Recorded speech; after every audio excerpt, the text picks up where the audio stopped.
खो खो बघतो चांगला. आमच्या पप्पाने गणपती आणला. अरे वा. बरोबर. अरे मला सांग, गणपती देवाच्या जवळ कोणता छोटूसा प्राणी असतो सांग बरं. छोटूसा प्राणी हा. उंदीर. अरे वा वा वा, व्हेरी गुड. उंदीर. मग तो का उंदीर असतो तिथे गणपतीच्या जवळ? म्हणजे की त्याचे पातने बसायला. तू सांग. म्हणजे तो आपल्याला मग तो मारायचा नाही. फक्त काय थाली पाडली ना, हा, उचलून ठेवायची. उचलून ठेवायची. त्याने काही केलं तर फक्त त्याला मारायचं नाही.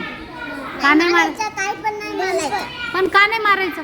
आका उंदीर असतात ना, ते पण नाही मारायचं. अरे पण का नाही मारायचं? ते उंदीर धान्य खातात ना, नासधूस करतात. फक्त ते आपल्या देवाचे असतात ना. अच्छा, म्हणजे फक्त देवाजवळच्या उंदराला नाही मारायचं, बाकीच्यांना मारलं चालेल. हा.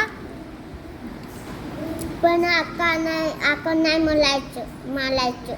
मग देवाच्या जवळ उंदीर काय करतो? ते आपल्याला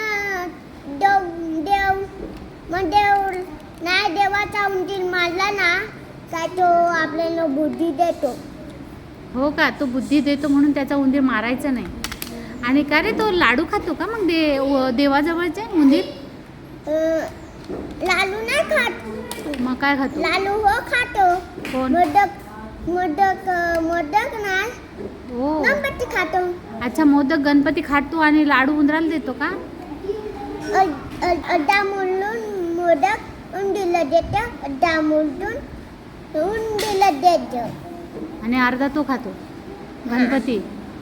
बापरे, एवढा लाड करतो तो त्याचा. हा. त्यात तो आपल्याला पण लाड करू शकतो. कोण? तो त्यांना नाही मारला ना, तो आणला. अच्छा, उंदराला नाही मारलं तर गणपती आपला लाड करेल.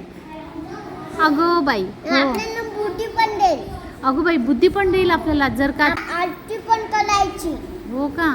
बरं. त्याला जेवण पण ठेवायचा. अगं बाई, तो खातो का जेवण?